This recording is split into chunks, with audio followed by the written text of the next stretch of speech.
ہمیں ان کو نہیں پیچھے دھکیلنا چاہیے، ہمیں ان کو چیف جسٹس بنانا چاہیے۔ آج جب آغاز ہوا تھا اپنا پارلیمانی کمیٹی کا اجلاس، تو اس وقت پی ٹی آئی نہیں آئی تھی، دن میں 4 بجے کا وقت تھا، تو اس کے بعد تھوڑی کارروائی کے بعد یہ طے کیا گیا تھا کہ ایک ذیلی کمیٹی بنے گی، اور وہ ذیلی کمیٹی جو ہے وہ پی ٹی آئی کو منائے گی، واپس لائے گی، لیکن تحریک انصاف والوں نے آنے سے انکار کر دیا، تو 8:30 بجے دوبارہ اجلاس شروع ہوا۔ اس دوران مولانا فضل الرحمان صاحب رابطہ کرتے رہے، اسد کیسر صاحب کو کہتے رہے کہ جی آپ آئیں، لیکن انہوں نے کہا اسد کیسر صاحب نے کہ مجبور ہیں، ہم ایسا نہیں کر سکتے کیونکہ ہماری واٹ لگ جائے گی، ہمارے ساتھ اس میں کہتے جٹ ہوگی، پی ٹی آئی کا سوشل میڈیا ہمیں کہیں کا نہیں چھوڑے گا، لہٰذا ہمارے بس میں کچھ نہیں ہے، جب تک عمران خان صاحب سے کوئی رابطہ نہیں ہو سکتا ہم کچھ نہیں کر سکتے۔ تو عمران خان صاحب سے ملاقات کا اب کوئی آپشن نہیں تھا، تو لہٰذا وہ ملاقات نہیں ہو سکی۔ تو پھر اجلاس ہوتا ہے، اور اجلاس میں پیپلز پارٹی اور مسلم لیگ نون اور جے یو آئی ایف زور دیتے ہیں مسلم لیگ نون پر کہ ہمیں یہ روایت نہیں ڈالنی چاہیے، ہمیں منصور علی شاہ صاحب کو آگے لے کر جانا چاہیے۔ ویسے بھی ایک آئینی عدالت بن گئی ہے، جب آئینی عدالت بن گئی ہے اور آئینی عدالت فیصلے کرے گی آئینی معاملات کے، اور جو خطرہ ہمیں منصور علی شاہ صاحب سے تھا اب وہ نہیں رہے گا، تو کیوں نہ منصور علی شاہ صاحب کو چیف جسٹس بنایا جائے۔ تو اس پر مسلم لیگ نون کے جو احباب تھے، میں کمیٹی میں جو ارکان تھے ان کے پہلے تو نام بتا دوں، احسن اقبال صاحب، خواجہ آصف صاحب، شائستہ پرویز صاحبہ اور اعظم نذیر تارڑ صاحب، یہ مسلم لیگ نون کی طرف سے، راجہ پرویز اشرف، نوید قمر صاحب اور فاروق ایچ نائک صاحب یہ پیپلز پارٹی کی طرف سے تھے، کامران مرتضیٰ اور رانا انصار صاحبہ یہ جے وائی ایف اور ایم کیو ایم کی طرف سے تھے۔ تو اس میں مسلم لیگ نون کے دوستوں نے، ان کا اصرار تھا، ان کا دلیل تھا کہ دیکھیں بہرحال چیف جسٹس ہوتا ہے، منصور علی شاہ صاحب کے جو فیصلے ہیں اور خاص طور پر وہ جو 2 وضاحتی بیان ہیں، ان کے بعد ہم یہ رسک نہیں لے سکتے کہ منصور علی شاہ صاحب کو چیف جسٹس بنایا جائے اور وہ سسٹم کو آ کر گھر بھیج دیں۔ تو ان کو کہا گیا کہ اب سسٹم کو نہیں بھیج سکتے، تو بہرحال انہوں نے کہا کہ نہیں، اب ہمیں یہ رسک نہیں لینا چاہیے۔ اب کیونکہ ابھی بالکل انیشیل جب یہ جیسے ہی یہ خبر آتی ہے باہر تو میں آپ کے سامنے بیٹھ گیا ہوں، لیکن ابھی ایک چھوٹا سا امکان کہا جا رہا تھا کہ موجود ہے کہ یہی آفریدی صاحب جو ہیں وہ منصور علی شاہ صاحب کے ساتھ ان کا بہت قریبی تعلق ہے، بہت اچھا تعلق ہے، تو ممکن ہے کہ وہ منصور علی شاہ صاحب، وہ منیب اختر صاحب کے لیے ان کا کوئی مسئلہ نہیں ہوگا، لیکن منصور علی شاہ صاحب کی وجہ سے وہ چیف جسٹس بننے سے انکار کر دیں۔ اگر وہ ریکیوز کریں گے تو پھر آئین میں لکھا گیا ہے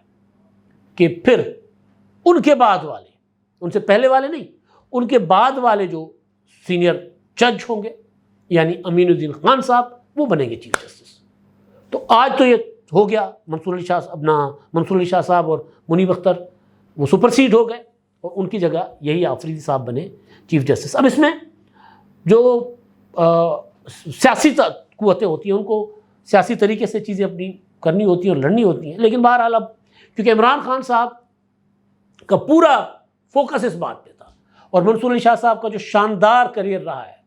اس کو ان کے ایک فیصلے، اور فیصلے سے بھی زیادہ، یعنی فیصلے تو ہوتے رہتے ہیں لیکن فیصلے سے بھی زیادہ منصور علی شاہ صاحب کو بدنام کیا وہ عمران خان صاحب نے، جو صحافیوں کے ساتھ اڈیالہ جیل میں ہر گفتگو میں کہتے تھے کہ یاد رکھیں منصور علی شاہ صاحب اکتوبر میں چیف جسٹس جب بنیں گے تو پھر وہ 4 حلقے کھولیں گے اور دسمبر تک یہ حکومت ختم ہو جائے گی۔ تو پھر میں آپ کو کئی بار گزارش کر چکا ہوں کہ اسٹیبلشمنٹ جس کا ظاہر ہے پاکستان کی معیشت میں سب سے بڑا اسٹیک ہے، وہ پاکستان کی معیشت کو ٹھیک کرنے کے لیے وہ سمجھتی ہے کہ سیاسی استحکام برقرار رہنا چاہیے، اس لیے وہ شہباز شریف کی حکومت کے ساتھ پورا زور کے ساتھ کھڑی ہوئی ہے۔ اس لیے کچھ اشارے مل رہے ہیں کہ جو آئینی ترمیمیں ہوئیں جہاں حکومت کو کمی پیشی تھی وہاں انہوں نے پورا کر دیا سارا کچھ، تو پیچھے پوری کھڑی ہوئی تھی، تو لہٰذا انہوں نے پھر یہ رسک نہیں لینا تھا، مسلم لیگ نون نے یہ رسک نہیں لینا تھا، پیپلز پارٹی نے یہ رسک نہیں لینا تھا کہ منصور علی شاہ صاحب چیف جسٹس ہوں اور آئینی معاملات ان کی عدالت میں جائیں۔ لہٰذا اس لیے فیصلہ کیا گیا تھا کہ آئینی عدالت کا جو پرانا معاملہ ہے وہ ہم آگے لے کر آئیں۔ 12 جولائی کا فیصلہ، 12 جولائی سے پہلے بھی آئینی ترمیم کا کہا گیا تھا کہ آئینی ترمیم کی جائے گی، تو 12 جولائی کا فیصلہ اسی وجہ سے آیا کہ حکومت کی 2/3 میجورٹی واپس لی جائے، حکومت کے پاس 2/3 میجورٹی نہ ہو، لہٰذا وہ اس عدالتی اصلاحات کے لیے جو حکومت نے سوچا یا کہیں کوئی چیزیں چل رہی تھیں تو اس کی وجہ سے پھر 12 جولائی کا فیصلہ آیا، اور اس میں جو اعظم نذیر تارڑ صاحب آن ریکارڈ ہیں، انہوں نے بتایا پارلیمنٹ کو بھی کہ جی ہم نے تو جا کر چیف جسٹس قاضی فائز عیسیٰ صاحب اور منصور علی شاہ صاحب کے سامنے درخواست رکھی تھی، ان کو بتایا تھا کہ ہم آئینی اصلاحات کرنے جا رہے ہیں، اور اس میں ہم چاہتے ہیں کہ چیف جسٹس کی مدت ملازم جو ہو 3 سال کی ہو۔ تو اس کے بعد 2/3 میجورٹی چھیننے کے لیے منصور علی شاہ صاحب اور باقی 7 ججوں نے وہ فیصلہ دے دیا، جس فیصلے نے حکومت کو مزید الرٹ کر دیا، چوکس ہو گئی حکومت، اسٹیبلشمنٹ۔ تو اس کی وجہ سے یہ آئینی ترمیم کی گئی، اور ہر صورت کرنی تھی تو ہر صورت کر کے منصور علی شاہ صاحب کو مائنس کیا گیا، منیب اختر صاحب کو مائنس کیا گیا، اور یہی آفریدی صاحب کو لایا گیا۔ اب کہا یہ جا رہا تھا کہ جی اگر منصور علی شاہ صاحب چیف جسٹس نہیں بنیں گے تو پھر سپریم کورٹ کے دیگر تمام جج صاحبان، اسلام آباد high court, Lahore high court, Sindh high court, Balochistan high court اور پشاور ہائی کورٹ، یہ سب جج ریزائن کر کے چلے جائیں گے۔ تو کیا اس پر عمل ہوگا؟ علی امین گنڈاپور صاحب نے کل KPK میں پشاور میں کھڑے ہو کے تڑی لگائی، دھمکی لگائی کہ اگر منصور علی شاہ صاحب کو چیف جسٹس نہیں بنایا جائے گا تو ہم پورا ملک بلاک کر دیں گے، اعلان کریں گے تحریک کا۔ تو کیا وہ تحریک چلے گی، اور حکومت اس تحریک کو کیسے دیکھے گی؟ یہ نہیں ہو سکتا کہ یہ فیصلہ اس پر حکومت عمل کرے، یہ آفریدی صاحب چیف جسٹس بن جائیں اور یہ آرام سے ہضم ہو جائے۔ اس کا ریئیکشن ضرور آئے گا، وکلا سے بھی آئے گا، PTI کی طرف سے بھی آئے گا، سول سوسائٹی سے بھی آئے گا، ہر طرف سے آئے گا۔ یہ الگ بات ہے کہ وہ اتنا بڑا ریئیکشن نہیں ہوگا جتنا افتخار چودھری کے لیے آیا تھا، کیونکہ اس وقت ملک میں آمریت تھی، اس وقت بڑی پولیٹیکل پارٹی ساری کی ساری ایک ہی پلیٹ فارم پر تھی۔ اب قوم بھی تقسیم ہے،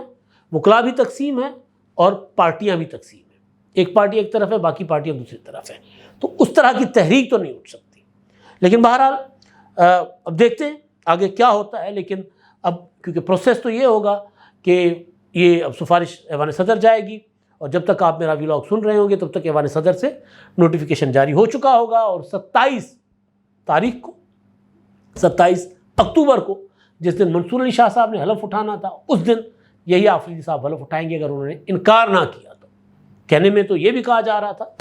کہ جناب منصور علی شاہ صاحب کو ججز خود ہی چیف جسٹس بنا دیں گے، ایک الگ سے سپریم کورٹ بنے گی۔ اس کا امکان کم نظر آ رہا ہے۔ ممکن ہے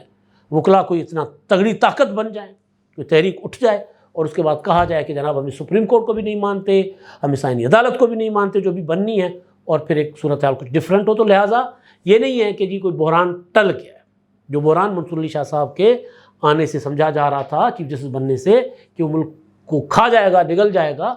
وہ بحران تو خیر سائڈ پہ ہو گیا، لیکن ایک نیا بحران، ایک اور دریا کا سامنا، منیر ریاضی نے کہا تھا نا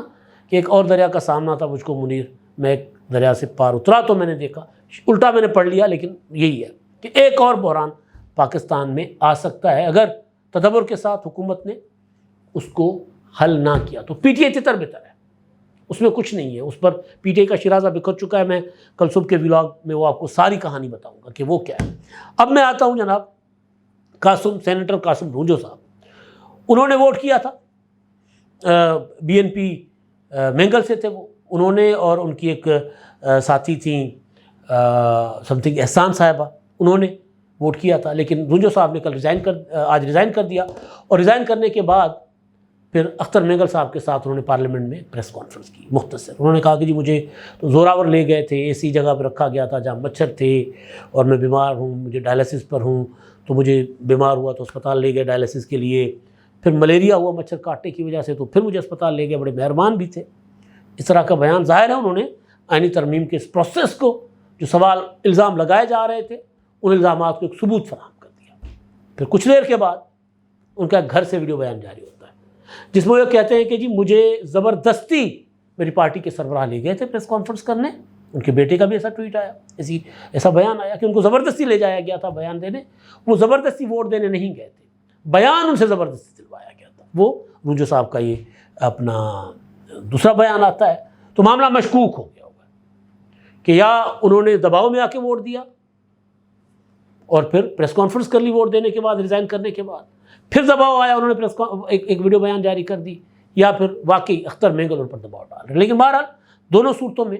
یہ کوئی اچھی نظیر نہیں ہے، کوئی اچھی چیز نہیں ہے جمہوریت کے لیے۔ اس کو انویسٹیگیٹ ہونا چاہیے، اور اس کی تحقیقات ہونی چاہیے۔